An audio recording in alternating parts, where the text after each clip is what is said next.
बच्चों, आज हम लोग बायोलॉजी के 9th चैप्टर को हम लोग पढ़ेंगे।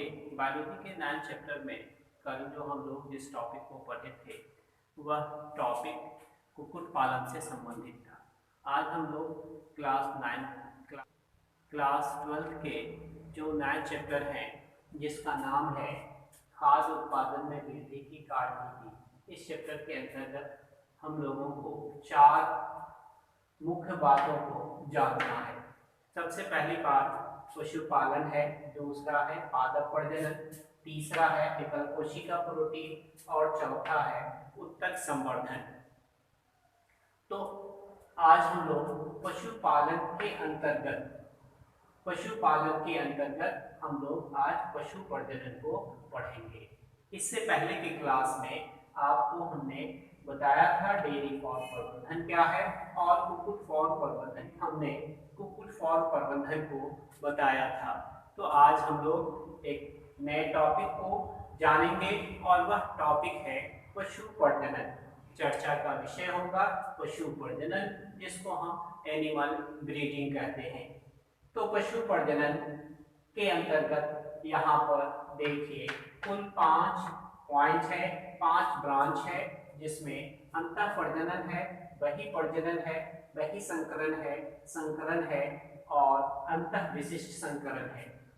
तो पशु प्रजनन जिसको हम एनिमल ब्रीडिंग कहते हैं और अंतः प्रजनन जिसको हम इन ब्रीडिंग कहते हैं, बहिः प्रजनन जिसको आउट ब्रीडिंग कहते हैं, बहिः संकरण जिसको आउट क्रॉसिंग कहते हैं, संकरण जिसको क्रॉस ब्रीडिंग कहते हैं और अंतः विशिष्ट संकरण। तो पशुपालन के अंतर्गत कुल मिलाकर के ये फॉर्म तथा फॉर्म पशुओं का प्रबंधन है और फॉर्म तथा फॉर्म पशुओं के प्रबंधन के अंतर्गत दो बातें आपको जाननी है, एक डेयरी फॉर्म प्रबंधन और दूसरा कुक्कुट फॉर्म प्रबंधन। और फिर पशुपालन के अंतर्गत ही हमको पशु प्रजनन पढ़ना है और पशु प्रजनन के अंतर्गत हमको ये पशु प्रजनन की जो 5 विधियां हैं उसको पढ़ना है। और फिर इस पशुपालन के अंतर्गत मधुमक्खी पालन और मत्स्यिकी को पढ़ना है। तो कल के वीडियो में हम लोग मधुमक्खी पालन को पढ़ेंगे। तो आज जो हम जानने का प्रयास करेंगे वो पशु प्रजनन के बारे में ही जानेंगे। तो आइए हम पशु प्रजनन के बारे में जानें कि पशु प्रजनन है क्या। तो जैसा कि आप जानते हैं प्रजनन के बारे में आप सेकेंड चैप्टर में ही पढ़े हैं, फर्स्ट और सेकेंड चैप्टर में ही पढ़े हैं कि प्रजनन एक ऐसी क्रिया है जिसके द्वारा कोई जीव अपने जैसे संतान को उत्पन्न करता है या उत्पन्न करने की क्षमता रखता है और उसे ही प्रजनन कहते हैं। तो यहाँ पर पशु प्रजनन है, इसका मतलब है पशु अपने जैसे संतान को उत्पन्न करने के लिए जो क्रिया करेगा उसे ही हम पशु प्रजनन कहेंगे। अब आइए देखिए यहाँ पर चर्चा की गई है कि पशु प्रजनन जिसको हम इंग्लिश में एनिमल ब्रीडिंग कहते हैं। तो पशु प्रजनन एक ऐसी प्रक्रिया है जिसके द्वारा पशु अपने जैसे संतान को उत्पन्न करता है या उत्पन्न करने की क्षमता रखता है। तो हम लोग हर दिन अपने गांव में, अपने इलाकों में बहुत सारे पशु को लोगों के घर में देखते हैं और लोगों के घर में उस पशु के द्वारा जो संतान उत्पन्न होता है उसके बारे में भी देखते हैं। जैसे हम लोग देखते हैं घरों में कुछ लोग बकरी पालते हैं, कुछ लोग गाय पालते हैं, कुछ लोग भैंस पालते हैं। तो ये सभी गाय भी बच्चे देती है, बकरी भी और भैंस भी। तो इसका मतलब है कि यह प्रजनन की क्रिया के द्वारा ही अपने जैसे संतान को उत्पन्न करता है। तो इसलिए पशु प्रजनन क्या है? तो पशु प्रजनन एक ऐसी प्रक्रिया है जिसके द्वारा पशु अपने जैसे संतान को उत्पन्न करता है या उत्पन्न करने की क्षमता रखता है। अब आइए हम लोग पशु प्रजनन के उद्देश्य को जानें। आखिर ये पशु प्रजनन का उद्देश्य क्या है? इसका एम क्या है पशु प्रजनन का, प्लांट ब्रीडिंग का, सॉरी एनिमल ब्रीडिंग का। तो एनिमल ब्रीडिंग या पशु प्रजनन के उद्देश्य क्या है? तो इसके दो मुख्य उद्देश्य हैं। एक उद्देश्य है पशुओं के उत्पादन में वृद्धि करना, दूसरा उद्देश्य है उत्पादों की वांछित गुणवत्ता में सुधार करना। तो पशु प्रजनन के दो मुख्य उद्देश्य हैं, पहला है पशुओं के उत्पादन में वृद्धि करना, दूसरा है उत्पादों की वांछित गुणवत्ता में सुधार करना। तो हम लोग अपने आसपास देखते हैं कि जो व्यक्ति पशु पालता है, पशु पालने से पहले वह प्लानिंग करता है कि हम कैसे कैसे पशु को लाएं अपने घर में, जो वह अधिक से अधिक दूध दे या वो अधिक से अधिक मांस के लिए उपयोगी हो। तो आप देखते हैं कि जो लोग खस्सी पालते हैं उसका उद्देश्य मांस अधिक से अधिक उसमें हो, और जो लोग बकरी पालते हैं वो उससे दूध और बच्चे की प्राप्ति करते हैं। तो यहाँ पर दो ही बातें हैं, पशुओं के उत्पादन में वृद्धि करना और उत्पादों की वांछित गुणवत्ता में सुधार करना। तो पशु प्रजनन के जो दो उद्देश्य है। अब आइए कि जब हम पशु को पालते हैं तो हम सबसे पहले सिलेक्शन करते हैं हम किस नस्ल की पशुओं को लेंगे ताकि वो अधिक से अधिक दूध दे या अधिक से अधिक मांस दे। तो अब हम आइए नस्ल के बारे में जानेंगे कि नस्ल किसे कहते हैं। तो पशुओं का वह समूह जो वंश तथा सामान्य लक्षणों जैसे सामान्य दिखावट, आकृति, आकार, संरूपण आदि में समान होते हैं तो उसे नस्ल कहते हैं। तो जैसा कि कल के हम टॉपिक कुक्कुट फार्म प्रबंधन में कुछ मुर्गी के नस्ल के बारे में बताए थे, देशी, विदेशी और संकरण। तो उसी तरह से गायों में और भैंस में भी जो नस्ल होते हैं वो डेयरी फार्म प्रबंधन में चर्चा किया गया था। तो अब यहाँ पे नस्ल किसे कहते हैं, नस्ल का डेफिनेशन जानना है। तो पशुओं का वह समूह जो वंश तथा सामान्य लक्षणों जैसे सामान्य दिखावट, आकृति, आकार, संरूपण आदि में समान होते हैं तो उसे नस्ल कहते हैं। अब आइए पशु प्रजनन को हमने जाना, पशु प्रजनन के उद्देश्य को जाना, हमने नस्ल को जाना। अब आइए पशु प्रजनन, तो आइए अब हम पशुओं में प्रजनन की विधियां को जानें। तो पशुओं में प्रजनन की कुल 5 विधियां अपनाई जाती है। पशुओं में सबसे पहला प्रजनन है जिसको अंतः प्रजनन कहते हैं, दूसरे को बही प्रजनन कहते हैं और तीसरे को बही संकरण कहते हैं, चौथे को संकरण कहते हैं और पांचवे को अंतः विशिष्ट संकरण कहते हैं। तो यहाँ पर इसके इंग्लिश टर्मिनोलॉजी लिख दिए गए हैं। अंतः प्रजनन जिसको इनब्रीडिंग कहते हैं, बही प्रजनन जिसको आउट ब्रीडिंग कहते हैं, बही संकरण जिसको आउट क्रॉसिंग कहते हैं, संकरण जिसको क्रॉस ब्रीडिंग कहते हैं और अंतः विशिष्ट संकरण जिसको इंटर स्पेसिफिक हाइब्रिडाइजेशन कहते हैं। तो आज के टॉपिक का जो हमारा उद्देश्य है वो उद्देश्य यही है कि पशु प्रजनन क्या है, पशु प्रजनन के उद्देश्य क्या है, पशु प्रजनन के बारे के अंतर्गत नस्ल को जानना है, फिर पशुओं में प्रजनन की विधियों को जान, प्रजनन में अंतः प्रजनन, बही प्रजनन, बही संकरण, संकरण और अंतः विशिष्ट संकरण। तो सबसे पहला अंतः प्रजनन किसे कहेंगे या इनब्रीडिंग किसे कहेंगे। तो कहा गया कि जब एक ही नस्ल के पशुओं के बीच प्रजनन होता है तब इस प्रकार के प्रजनन को अंतः प्रजनन कहते हैं। तो हम लोग अपने आसपास गांव में जो लोग पशु पालते हैं उससे भी अगर हम कांटेक्ट करेंगे, उससे भी मिलेंगे तो हम आसानी से पता कर सकते हैं कि एक ही नस्ल के पशुओं के बीच प्रजनन करने के लिए वो क्या करता है। तो वो मादा और नर दोनों का संयोजन करता है और संयोजन के फलस्वरूप एक नए संतान को उत्पन्न करता है। तो अंतःप्रजनन क्या है? जब एक ही नस्ल के पशुओं के बीच प्रजनन होता है तब इस प्रकार के प्रजनन को अंतःप्रजनन कहते हैं। अब आइए कि ये जो इनब्रीडिंग है, इस अंतःप्रजनन का लाभ क्या है, इसके फायदे क्या हैं? तो अंतःप्रजनन के फायदे दो हैं। पहला फायदा है अंतःप्रजनन हानिकारक अप्रभावी जीन को उजागर करता है, हार्मफुल रिसेसिव जीन को एक्सपोज करता है। ये अप्रभावी जीन चयन द्वारा निष्कासित किए जा सकते हैं।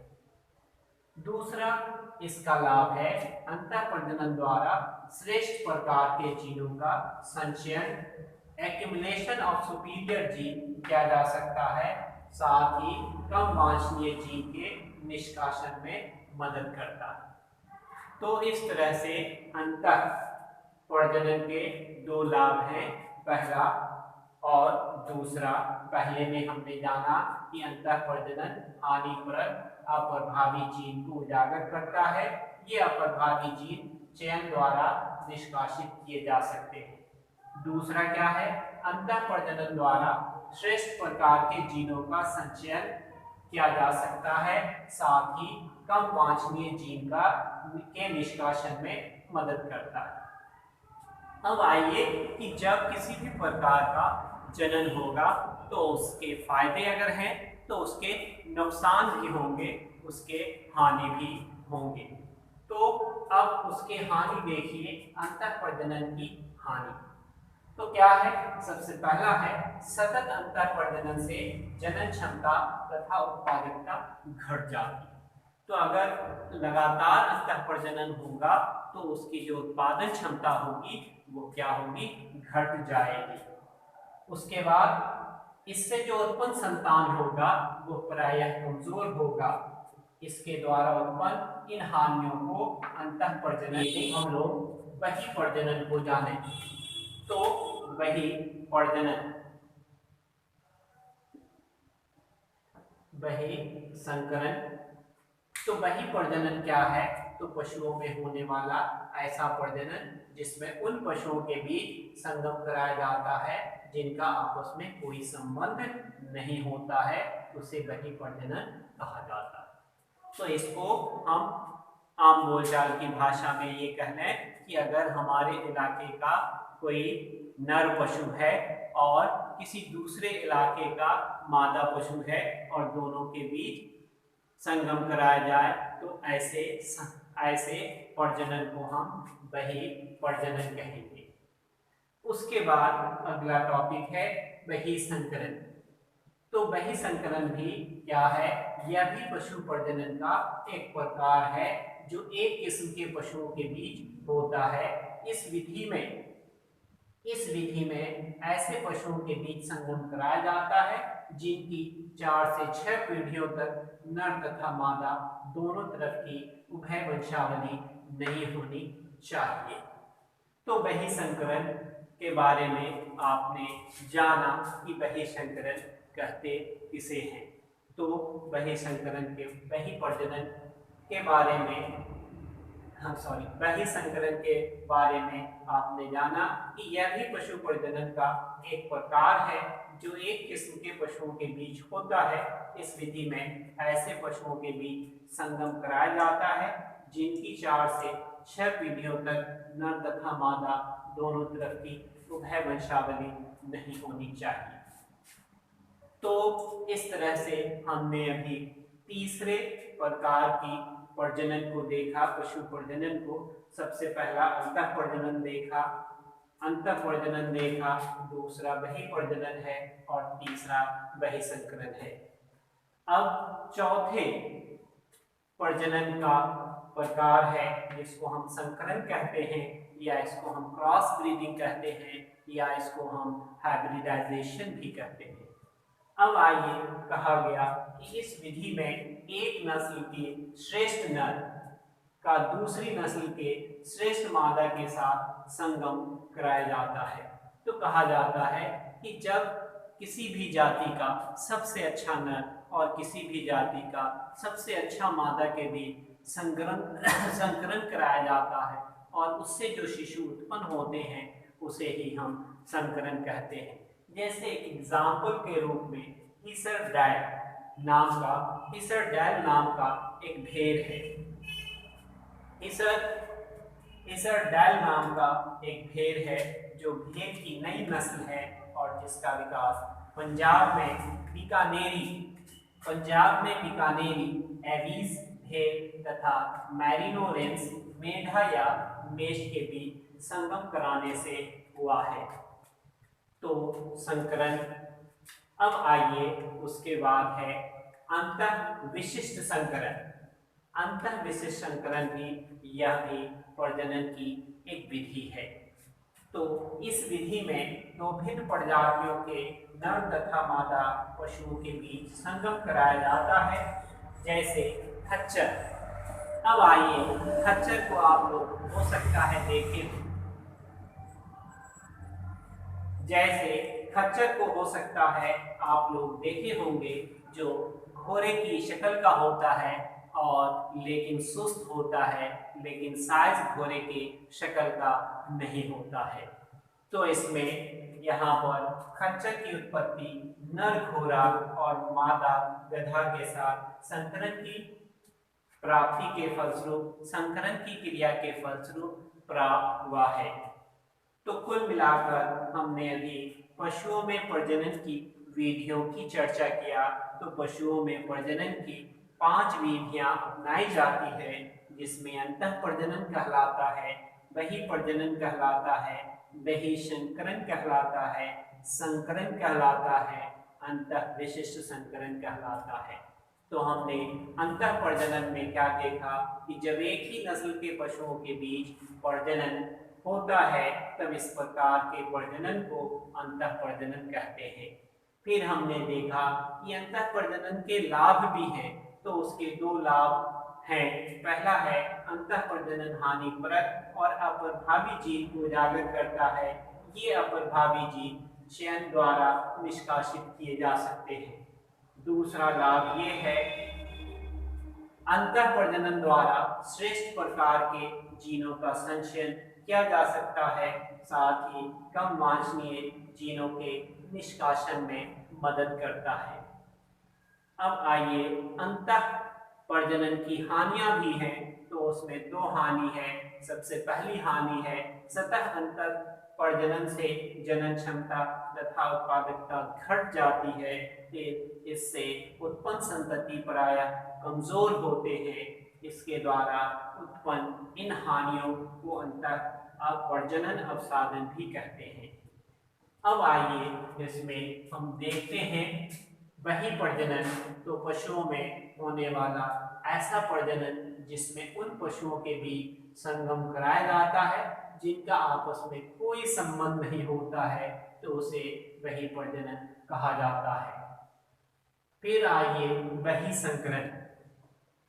तो यह भी पशु प्रजनन का एक प्रकार है जो एक किस्म के पशुओं के बीच होता है। इस विधि में ऐसे पशुओं के बीच संगम कराया जाता है जिनकी 4 से 6 पीढ़ियों तक नर तथा मादा दोनों तरफ के उभय वंशावली नहीं होने चाहिए।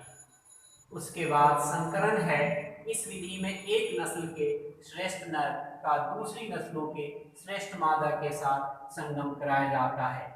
जैसे एग्जाम्पल में आपको बताए ईसरडाल है जो भेड़ की एक नई नस्ल है जिसका विकास पंजाब में बीकानेरी एरीज तथा मैरिनो रेंस मेंढा या मेष के बीच संगम कराने से हुआ है। आखिरी प्रजनन की विधि है अंतिम, जिसको अंतः विशिष्ट संकरण कहते हैं। और अंतः विशिष्ट संकरण के अंतर्गत इस विधि में 2 भिन्न प्रजाति के नर तथा मादा पशुओं के बीच संगम कराया जाता है। जैसे खच्चर की उत्पत्ति नर घोड़ा तथा मादा गधा के साथ संकरण की प्राप्ति के फलस्वरूप हुई है। अब इसके अतिरिक्त एक और विधि है जिसको हम नियंत्रित प्रजनन प्रयोग कहते हैं। ये नियंत्रित प्रजनन प्रयोग कहते हैं और यह प्रजनन कृत्रिम तरीके से कराई जाती है। इसमें क्या किया जाता है कि इसमें किसी भी नर या सांड से जो सांड को उत्तेजित करके उससे वीर्य की प्राप्ति की जाती है और उस वीर्य को नाइट्रोजन में हिमीकृत करके जो है रखा जाता है और इसका जो टेम्परेचर होता है -196 डिग्री C होता है। तो इसका मतलब है वीर्य को जब रखा जाता है और फिर उसको पशु के डॉक्टर के द्वारा गर्भाधान कराया जाता है, तो कहा जाता है कि अगर एक सांड से जितना सीमेन प्राप्त होता है उससे 3000 मादाओं को गर्भ ठहराया जा सकता है।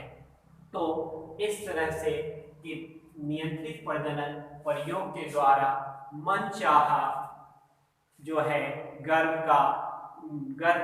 धारण कराया जाता है और ऐसे विकसित जो है पशु का उत्पत्ति कराया जाता है। अब आइए कृत्रिम वीर्य सेचन के चरण। जब कोई पशु के डॉक्टर वीर्य सेचन का काम करेंगे तो उसको 3 काम करना होगा। सबसे पहला काम वीर्य का संचयन। वीर्य का संचयन इसका मतलब है पशु से जब वीर्य को हासिल किया जाएगा तो उसको जमा किया जाएगा, जिसको हम वीर्य सेचन कहते हैं, वीर्य संचयन कहते हैं। तो इसके लिए क्या किया जाता है कि एक विशेष प्रकार का हार्मोन पशु को दिया जाता है और वह उत्तेजित होता है और उत्तेजित होने के बाद वह शुक्राणु को अर्थात वीर्य को स्खलित करता है, निकालता है, जिसे व्यक्ति उसको किसी भी बर्तन में किसी भी शीशी के अंदर जमा करता है, लेकिन उस शीशी के अंदर जमा करता है जिसमें नाइट्रोजन मौजूद होता है और उसका तापमान -196 डिग्री C होता है। अब आइए, तो पहला काम जमा करता है, दूसरा है वीर्य का परिरक्षण। तो जब निकाल लेता है उसके बाद उसको प्रिजर्व करके रखता है